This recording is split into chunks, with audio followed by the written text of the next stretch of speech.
I would say that my singing voice is an expression of my entire body as it connects to all of humanity. When I sing, I think about the world, I think about people. I don't just think about the song. I do think about the story that I want to tell, and I always try to find the piece of it that's true.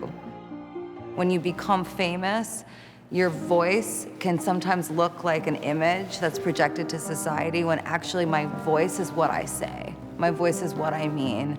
My voice is what I stand for. Honestly, the voice that inspired me the most in my personal life was the voices of women. I'm really, really inspired by women and this idea that a voice can be alive and that it can be strong. This to me is at the center of what this fragrance is all about.